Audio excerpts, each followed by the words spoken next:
All right. Welcome, welcome, welcome to Polaris session number 3. Christian, if you want to unmute yourself. Unmute it. Wonderful, wonderful. Great. Welcome, welcome, everyone. Happy week before Thanksgiving if you're in the US. Welcome to Polaris. This is a series of interviews with marketing leaders on how to build impactful, lasting relationships with customers. A couple of housekeeping items before we get started. Number 1, ask questions.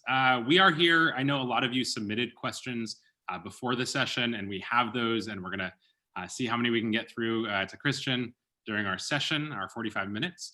But there is a question and answers box through Zoom. Please feel free to ask questions live, and we will try to weave them into the conversation.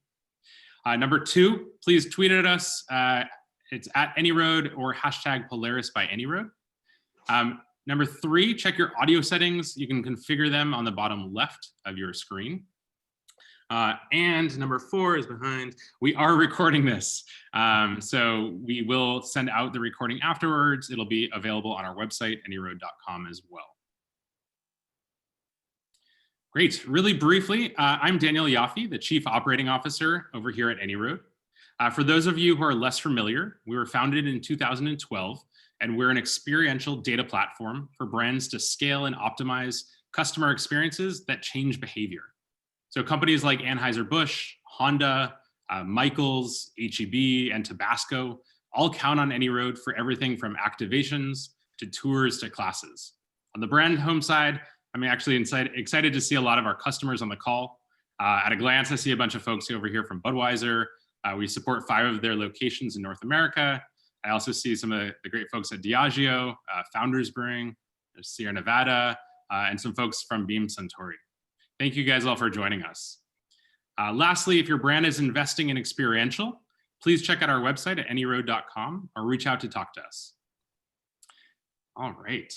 Our guest today is Christian Lachelle, Executive Creative Director and VP at BRC Imagination Arts. Christian, welcome. Hey, thank you, Daniel. It's good to see you. It's just like I wish we were in the same room, but this will do. 100%. I was thinking you're over in Europe right now, so you could pull out the whiskey and I'll sip on my coffee. I know it's maybe it's a tall whiskey or maybe a beer. I don't know. Maybe it's something else. I don't know. Awesome. Wonderful. I'd love for you to start just telling us a little bit about your background, about BRC. How you came to be a part of the organization and what you guys do. Great, yeah. So a little bit about BRC. First of all, it's exciting time at BRC because we're heading into our 40th year.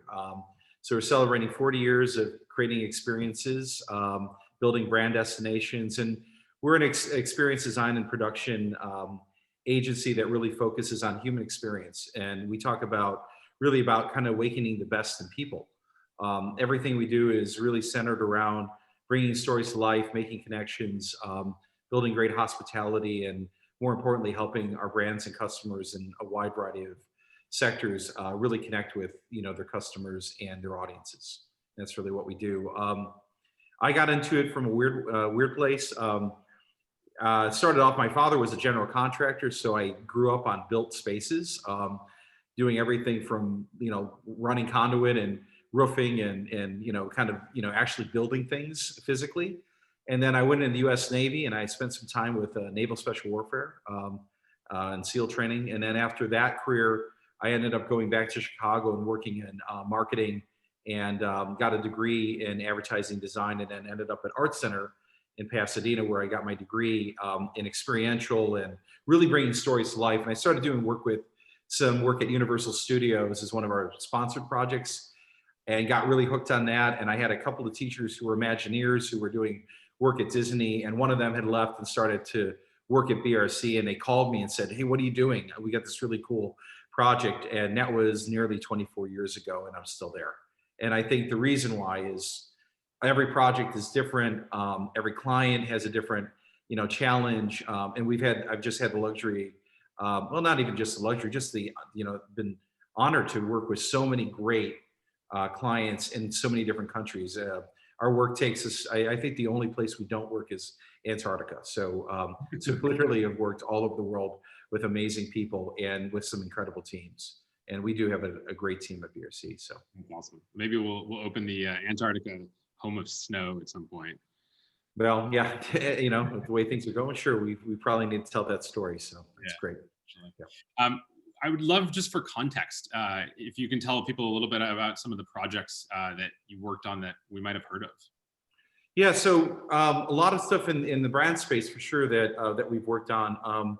We've worked on the Heineken Experience in Amsterdam, some of the larger brand homes in the world. We've worked with Volkswagen in Germany. We've worked with World of Coca-Cola in Atlanta, Guinness Storehouse in Dublin, Jameson Distillery Bow Street, which was not just named the best world distillery for the third year in a row.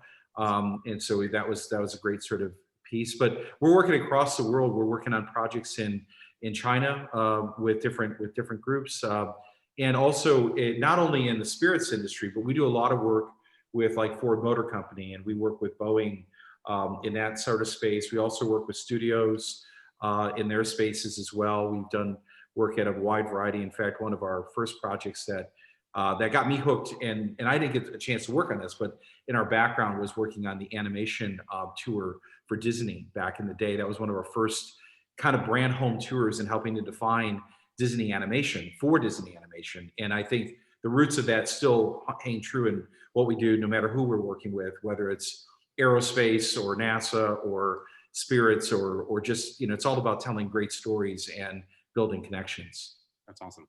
Yeah. Let's take a step back. I'd love to, some of the folks on the call run a brand home. Some of them are thinking about building a brand home or investing in it. And then some, it might be a completely new concept. I'm curious, just stepping back, what is a brand home? How would you define it? And what's its importance? Well, I think, the answer is inherently in those two words. The first is a home, which really is just like anything in the world, like when you have friends and they're coming over to your house, it's really opening up your home to them and inviting them around the table and having conversations. And if it's something around spirits and beverage, or even just beer or whatever, it's like opening up that story and having some stories around the table. If it's working with like Ford or something, it's opening up your home and showing the things that you do. So inherently, it is a place for gathering people traditionally in a more physical way. And now we're expanding that way beyond that. And then we do that in the service of the first part of that word, which is brand, in terms of building loyalty and building relationships. And, when you have a great conversation with somebody and they've spent some time in your home for an hour and a half, 2 hours, they've gotten to know somebody, it's more likely that they're going to be looking at that back bar and thinking about you when they're making a call. And so, or they're looking at the font, right, the draft, and they're like, hey, I know a great story about that. Let me share that with your friends. So I think it's really about bringing people together in the service of great stories and senses and sort of, bringing, people around, amplifying those narratives that really connect with people. And most importantly, I think the best brand homes really celebrate the world of the audience, and they bring the heart of the brand and the heart of the audience together. And that's really key in terms of creating a successful home. Because a great home, when you bring somebody into your home, you don't talk about don't only talk about yourself. You want to learn about the people who are there with you. And it's definitely more two-way than one way. Yeah, beautifully put. There were a lot of questions that were submitted about COVID, and we just actually got another one. Yeah, sure. Funny, because you think about, you likened it to inviting somebody into your home. We're obviously all locked in our homes right now. I know, exactly, right? Yeah. I want to bring this question up in the forefront. There were a tremendous number of questions actually about it. What does this look like in the COVID world? What do virtual experiences look like? How can you take that concept of a brand home and bring it to people when they are not able to go outside? Yeah, well, I think we've been seeing this going for a while. That's why I say initially they were physical. The brand homes that we're working on now are very omni-channel. They're not just a physical destination. In fact, AnyRoad, you guys have a platform at home that we're working with on some things where we can amplify and bring people into the home through this. So I think the one thing that's happened with COVID, we can look at it a couple of different ways. The one thing that, all the digital teams that are on this call is just the acceleration of digital at lightning speed. right? We're all on a platform. Even today, we'd love to have that stock, like 2 years ago, right? But it's one of these things where we know that that's going to, now people are comfortable with that. And that helps not only in the sense of booking online, making choices. We were already seeing that happening and it's accelerating. And then people are becoming more comfortable. They're buying their groceries online. They're used to e-trade. So that gives you a whole other aspect of actually creating meaningful experiences through online and doing it in a way that that is unique to the value proposition that you can bring to that. And that's going to be very different for every brand that's probably on this call, because it's going to have to be uniquely tailored. And I can tell you, like, if we're doing something for one beverage company, it may not be the same thing in a different group. But if you're not thinking, in that space, then you don't have your finger where it needs to be. And the other thing I would say coming out of COVID is the other thing we're seeing, because, we're working on things here in Scotland, is inherently people still want to be connected. It's probably not a single person on this call who doesn't want to go and hug a friend, have a drink around the bar, even if you don't drink, just getting together with friends and having dinner. We inherently are social creatures and we want to be back together. And we see that in the brand homes that are staying open and are actually bringing people back in.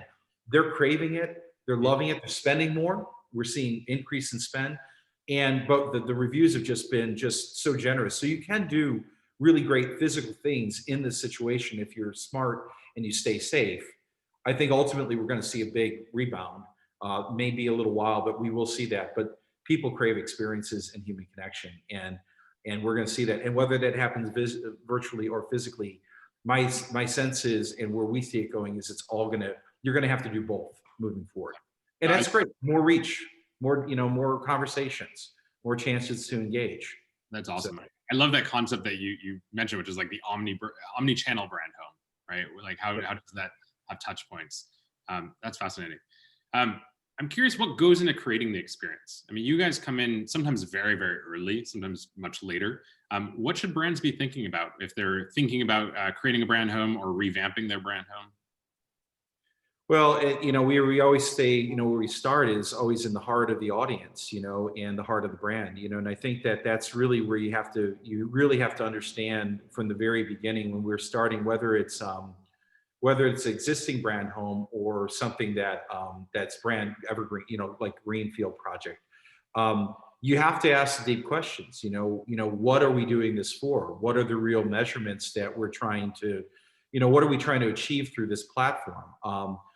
How are the ways that we can sort of use this platform to amplify beyond just the physical space? So we start always with, understanding the audience, deep insights into that, understanding the market and the unique locations we work with worldwide, spending time with the brand and doing a wide range of listening sessions and deep sort of workshops of understanding exactly what the measurements are that we're trying to achieve. And that may be brand related in terms of obviously ultimately advocacy and lifetime loyalty, big, holy grails that you're looking to build. But you've also got things like, from just an economic standpoint, building it as a profit center versus a marketing situation, which, if we go back in the Wayback Machine and we look at, like, for example, like the Heineken Experience, that would be a situation, we can talk about that a little bit more if you want, but that would be a situation where we had an existing brand home that was successful in Amsterdam, but they had kind of run stagnant. It was doing well, but it just kind of run out of gas and it needed a refreshment. And that was something that when we were brought in, we really kind of took a whole new look at that experience. So we brought in on a wide range of projects globally, but a lot of it starts with, even before we put any pen to paper, it is a lot of time listening, understanding, researching, and really getting a good sense of how we're going to make this thing being, the engine that it needs to be for that brand. And I can tell you it's different for each one, but until you have that, you don't have a North Star. So getting that foundation is key before you ever start running away with designs and great ideas. Yeah, 100%. We were getting a lot of questions live and we had a bunch about measuring, which we'll get to in a second. I think that's a long, great conversation that we would love to have. the theme that we stated for this Polaris session was the business case for brand homes. Yeah. So really pointed question, but when brands are thinking about marketing investments, when they're thinking about where they can invest budget, what is the argument for a brand home? Like, why is it? I mean, I know you work with C-suite a lot when it comes to budgeting. Sure. Why is it that there's a good investment in a brand home? Again, it really comes down to each brand and their position. It would be very different for something like, for example, with Ford, right? When we did the Ford Rouge project, for example, it's a great investment for Bill, because Bill Ford is looked at the Rouge as a 21st century home for manufacturing and his vision for that. So for him, not only was it great to have the tours and you have admissions, but it became an event center, became an engine for his conversations. Every major leader in the world was coming through. It still to this day comes through that space to look at, like, even their new e-plant that they're building. So, a lot of times it's important for the legacy of a CEO and the C-suite in terms of showing the vision of where something is going. I would also say, when you look at, like, say, example, like a beverage or a spirit brand home, it may be a very different thing. In fact, most of the time we're seeing this is a profit center and moving more into the retail versus a marketing spend against AP. It's really becoming, some of the brand homes, just to kind of back up, some of the brand homes that we're working with have realized that their largest market is that home. Mm. It's even bigger than, and these are not small brands. They're realizing, just like a great winery, this may be 80% or 90% of my audience, or maybe 40% of my audience. Mm-hmm. And I'm going to spend all this outward stuff. Why don't I take care of the people who are right at my door? Can I build membership? How can I grow that? So we're seeing this from a wide range of reasons why. But when we ultimately, we don't see projects getting invested unless there is a strong case to the C-suite in terms of what the brand benefit is, what's the return on that. There are halo effect. I know there's some questions around halo, which we'll talk about in a few minutes. But you have to have a strong case of, again, it goes back to, what are those measurable objectives, mm-hmm. and what are the ways that we're going to measure them, and then how are we going to prove that out, and then what does that ultimately, what does that return look like? And we're not just designers, BRC, we're much more than that. We work across. When I got started in the industry, and I think this is very interesting, like when I started working with Bob years ago, who's our founder, I was in the room with Buzz Price, who was the guy who was the economic genius. He was the economic arm for Walt when Walt was building Disney. He didn't know, he was struggling with the investors. So Buzz was the guy that I was on the road with early in my career with Bob and Buzz. So I was looking at the creative, and we were looking at the economics.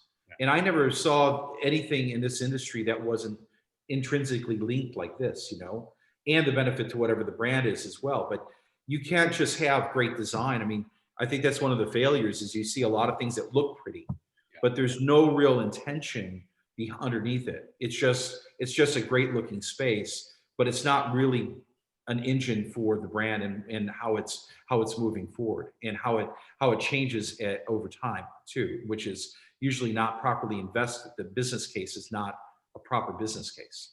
So you have to spend the time doing that. And we do a lot of that. Yeah, that's interesting. I mean, that brings up what I was going to ask of, like, what are the biggest mistakes that you see? I mean, not only the ones that you get pulled into to kind of fix up and come in and revamp, but what are the ones that you don't touch? Like, what are the biggest mistakes that you see across the industry? Well, I mean, there's a few things. I mean, especially like brand homes that have been around for a while.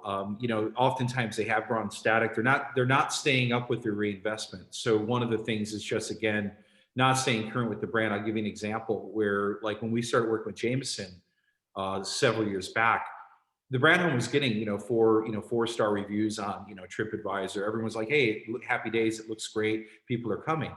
But it really wasn't representing what was happening. You'd have a U.S. audience member coming over to Dublin, and they're in a bar in Chicago, or in Boston, and this brand is like hip and it's seen and met to. It's all about no fear, and you go to the brand home and it's like mannequins, and and it just doesn't represent. So some of the things that I think are inherent in that are, not keeping up and staying up with the brand message, where you've got things out in market and your brand home is very different from what you're doing in market, or out in the world. We also see a lot of times just sequencing of ideas, and the way that the brand home is organized is not organized in a proper idea structure. Sometimes, like for example with Heineken, a lot of the bones of that experience were already there, but part of it was resequencing it in a way that made more sense and more involved the audience. So just by doing small things, sometimes you can make a massive difference. Like the planning for Guinness, we did a master plan. It was already running for 10 years, but the master plan that we came in and developed became the roadmap for change in that experience, because it provided some structure for revenue streams and other things that were really important to build on to what they were already doing and amplify it. So I think there's quite a bit that you can do when you start to evaluate, but you have to take an honest look.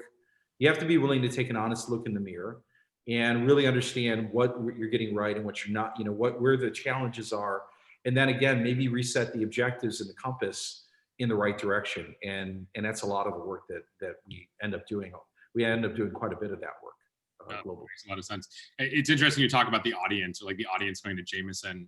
That resonates with us a lot. We talk about context matters with experience, right? Like different experiences touch different consumers in different ways, and like you got to understand that to really make a big impact. Well, and there's not a one size fits all either. I mean, I think back in the day, you may be able to do one experience that fits everybody, but audiences are more nuanced now. So if you just got a one size fits all, you're probably not really leveraging all the levers that you can in the case, and that's a lot of it too, is really looking at audiences within audiences and the branching of all of those things that, there's a lot of stuff that you work with that in one of these projects that is even just beyond your tourist or your resident market. You're looking at other things that are actually significant economic drivers for a project, Let's shift into measuring, because I know there were a tremendous number of questions, and we're getting even more of these live now.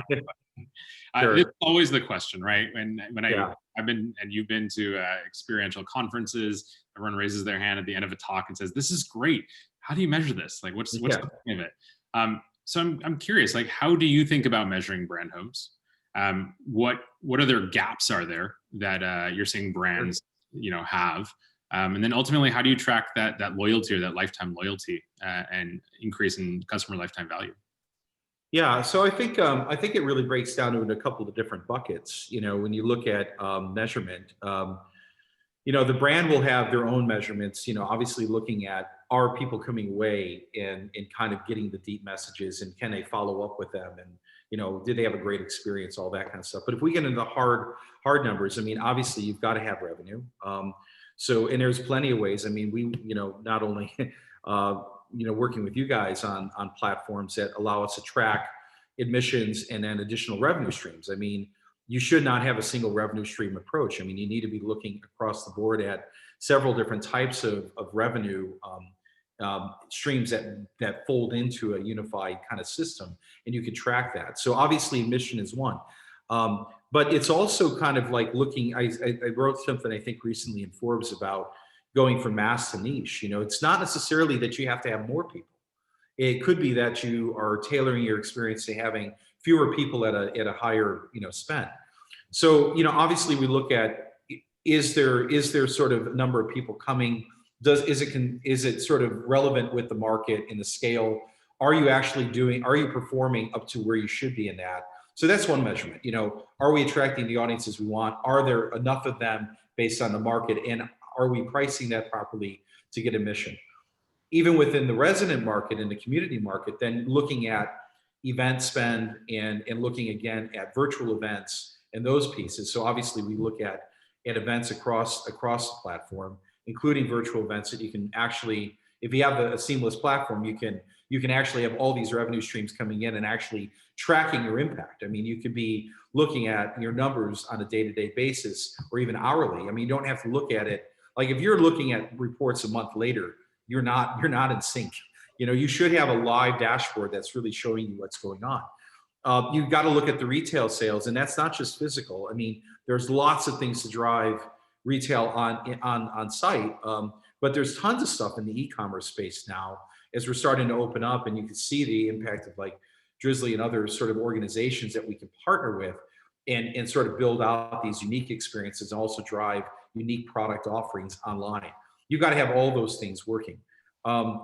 You can, you know this because we work together on like Absolute Home and other things.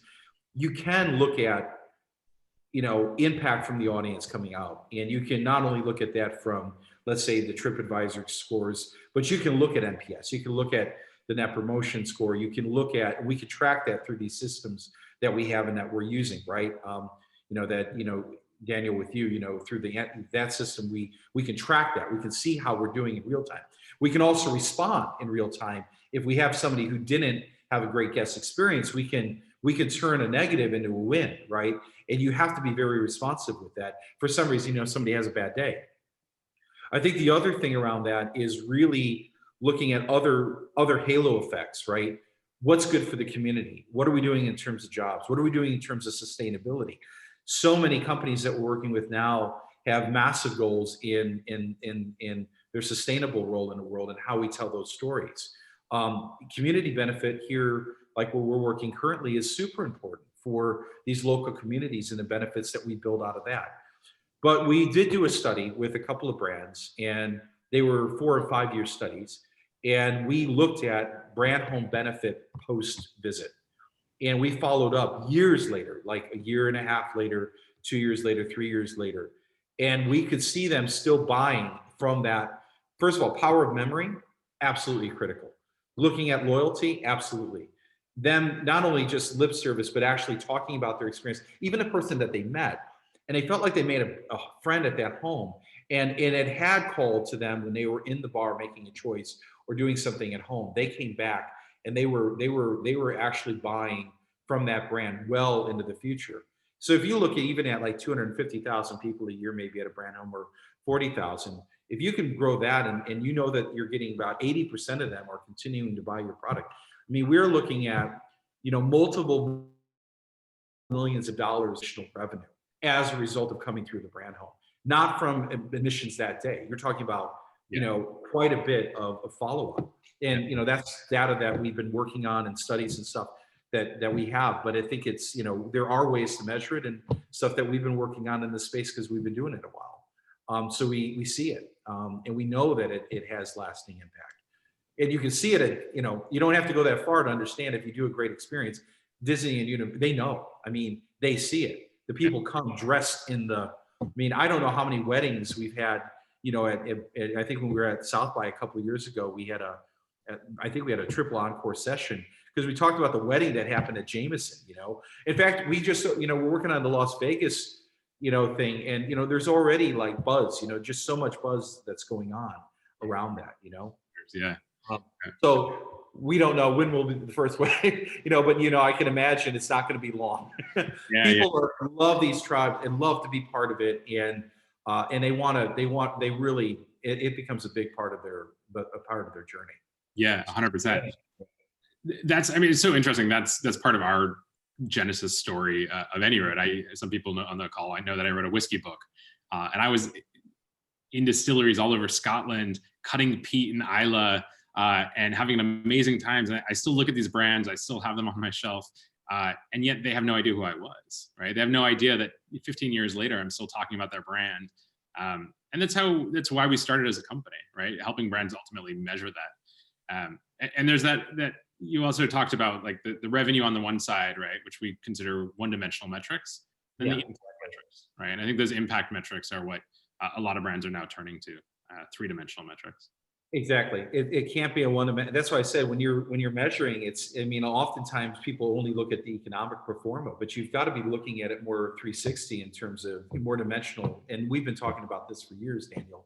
And the platforms that are still out there that need to be developed. And I think, like I said, the information's there. It takes obviously time and money and energy by the brands and the teams, like what we're doing together, to really measure those long-term effects. But the proof is there. That we know that it has a lasting effect on people because we've got several studies that kind of evolved, encompassed back to the same kind of general, revenue, long-term revenue review, revenue sort of returns, but also just that lifetime loyalty. I mean, we all know that is what we ultimately want, because it costs so much to get new people into the tent, but that one great customer, that's been loyal to you is worth so much over time. And these brand homes, when you spend the kind of time, 2 hours, or even invest in a class, I mean, the reality is you are emotionally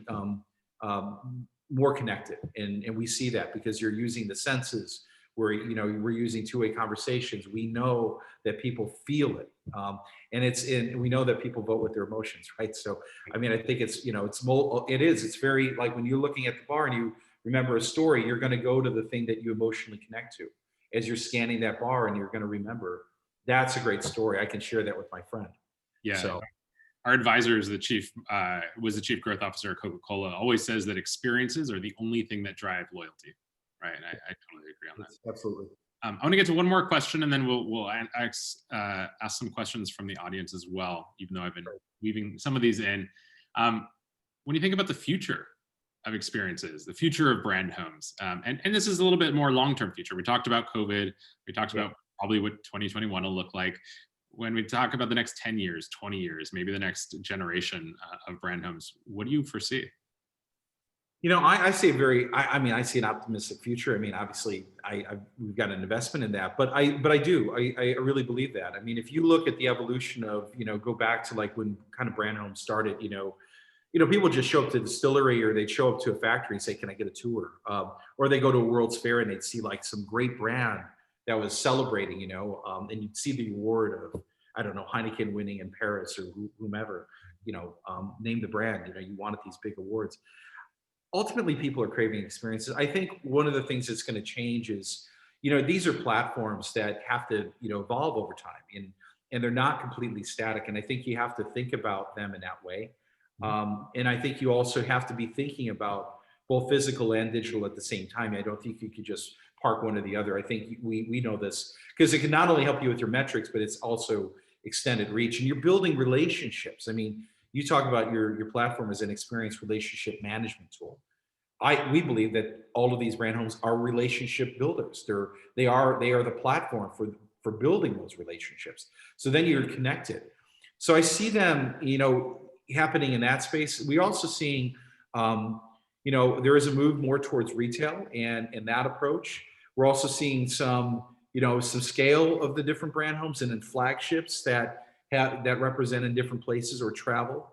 I know there's some of that, but there was some testing that we did with that was done with Jameson, taking Bow Street on the road. So I think you can look at. I think it's very healthy. And at the end of the day, people they're very interested in where things come from. Mm-hmm. They're voting with their dollars. They're voting with their emotions. They want to know, like, where is this made, and what's the story behind it. And when we're driving through someplace, I'd really like to learn about. You start about Tabasco. If I'm down in Louisiana, I mean, it's like one of these things where I know this brand. I want to really know a little bit more about it. I don't think that's going to go away. We're inherently curious creatures. We love being together. We love telling stories, and I think we can build these places with a lot of heart and a lot of empathy and with a lot of human touch. And I think the one thing is amplifying the hospitality aspect of this is going to be so important in the future. Because ultimately, you can spend all the money you want in the world, but it always comes down to people, and the people-to-people connections that you create through those homes and those personal days that you'll never get back, because that may be the only time they visited you, but they will remember it for a lifetime. So I think that's not going to change. That's a really bright future. Yeah, that's awesome. All right, let's get into some of these questions. There's a question here from Olivia. A lot of these questions, I've tried to synthesize a lot of similar questions here, but from Olivia, how can we estimate brand home contribution to brand value? And how do you ultimately think about brand value? What does that mean? Well, I mean, again, it comes down to, the brand value of one of these places. Again, it's going to be different. It's going to be a little different for every brand and how they're valued, because every company that we speak to slightly values it a little differently. But I would say that, we wouldn't be working with these brands in the world unless they understood the value of it. And the reality is, we know that this is, as you just mentioned, one of the great drivers of building long-term loyalty and really building that. And again, long-term loyalty for a brand is the thing that you're looking for. It's like, I don't want somebody just to come by me once, great, I tried your drink, I never need to have that one again. Ultimately you want it, or even a car, like lifetime loyalty for Ford, because I believe in the values. So it's an incredible, the brand value would be different. It's showing the purpose, for a lot of CEOs, it's showing their vision and purpose. That value for them, to the B2B community, to the government community, for people coming through, that's massive for Bill Ford. Being able to show what he's doing. I mean, he's announcing some new things today in downtown Detroit around urban development, right? Those are engines for a CEO. That's a very different brand value than, for example, working with maybe a whiskey brand or in a rural community that really wants to talk about their brand, and their value is really building customers. They have a news story. They don't have a 200-year-old story. They have a news story, and they're pioneers in what they're doing, and they want to bring people in and understand the craft and care that they put into it. Mm-hmm. And that is really the value for them, to have direct connections, for people to build and amplify what they're, a brand telling you is kind of like a me message, but people walking out the door saying, you've got to go here. That's a message that an audience member, and trust, if you want to talk about trust, that's worth a lot. It's not the brand speaking to me. This is a friend that I love who went there, and so that's, the value is very, it's big. And of course, some brands are like, we can't have it be an A&P loss. It's got to be for profit, right? Well, there is a profit center. There is the ability, not on every project, but in some cases with the right types of things, luxury and other, you can turn this into a profit center. So you're actually making some good money, and also increasing your loyalty and your reach. 100%. A lot of our clients use a metric called brand conversion rate, right? Yeah. And people who were not brand promoters, who became brand promoters from the experience. Right. And that becomes a holy grail along testing different experiences, different brand homes, different touch points. So I think that's huge. Yeah, and that, when you tell the great story and do those senses, you can see that conversion rate, because we worked on these things together, up at 80-90% conversion. I mean, they're massive vehicles for that, and a lot more than a 30-second, ad spend, 100%. This is a little bit more of a specific question to some things we were talking about from Jim. But how does the business case for brand homes change in COVID times? And I'll add to that my own interpretation, which is, I know that you're working on a whole host of projects right now. It seems like people are still investing in it. Oh. How does that change? Well, I think, again, what followed the 1918, 1919 pandemic was the jazz age, and this flourish of creativity and cocktail culture. Like, just imagine what happened. People are eager to get out. We're seeing a very bullish, like, people are very investors in different groups. The ones who are bold are making the moves forward now, and we're seeing it. So we're not seeing a slowdown. We're seeing people actually pushing beyond this, knowing that we will get through it. And on the other side, there's great opportunity for those who are bold and take chances. And we're working with a lot of brands in that space right now, I can tell you. I also think, again, and at the same time, also future-proofing those concepts against something like this, where it's not just a one size, not a one size fits all, or not a one-dimensional concept either, right? It's more dimensional. There's more elements to it that allow it to have greater strength if unfortunately we find ourselves in a situation, you've got some robustness to it, and you've got to build that in. Yeah, that's great. We have 2 minutes left. I cannot believe we just breezed through 45 minutes. Yeah, we can keep going. I know, we can go for hours. And for those of you who are on the call, we are going to do a lightning round with Christian afterwards, a private session, and then we're going to post that on our website. So we will try to get to all of your questions. There's 2 more I'd like to try to cram into these 2 minutes. So okay, let's do it. Let's go. One is from Eric. This is really interesting. As more distilleries are getting into the brand home business, is it harder to differentiate? How do you make them unique? It's a great question. You've got to stick to the things that are true to you. And even in Scotland here, it's making sure that you can be authentic to people, place, flavor, other things that are unique to your story. You got to find those things that are your key thematic hooks and drive into them, and not let go. So I think there is a way to focus even in clutter. There's ways to sort of clearly differentiate yourself, and we're doing that right now with some things that we're working on, but it can be done. Absolutely. Awesome. Last one that I would say is if there's a hero moment that you had, right? So this is a question from Matt. I love this. When you conceived of a solution, creatively came up with an idea, and you had a bunch of doubters. Love to hear this story. Well, I mean, it's interesting. Like I would say, like even with Ford, like when we first started with that project, and we were looking to update it for the F-150, the rollout for the Illum. A lot of times there were, it took a little while to get everybody around what we were going to do. But when we focused on innovation, we talked about this as a vehicle for the future. One of the lightning moments was we were in R&D and we were looking at all the new, like, first of all, we saw a bunch of the cars that are now out right now. But, there was that moment where I think it was Gordo, who was the head of Ford Design, said, this vehicle is like Iron Man, and then all of a sudden we saw these robots. And it was this moment where we saw, like, you remember, like when he had this like robot that was helping him build the suit. And we were like, we can use that. That's a great vehicle for like the future of innovation. And it's got this it's definitely got a Ford sort of underpinning to it. And then we figured out, like, we had a bunch of actual real robots that we found. Like, they're not fake robots. Those are like real factory robots that they actually had, and we figured out how to program it. I didn't. I can say that the team that we work with did, and they're amazing.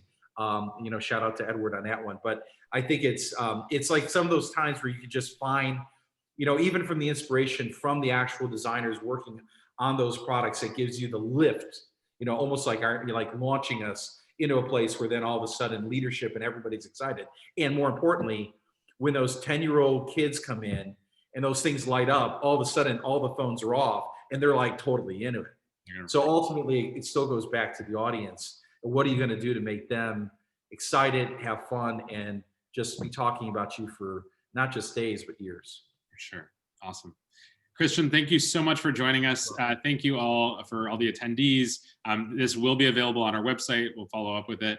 And we're going to do the lightning round and try to get to the rest of your questions soon. Thank you so much. Everyone have a wonderful day or evening if you're in Europe. Everybody. Cheers. Take care.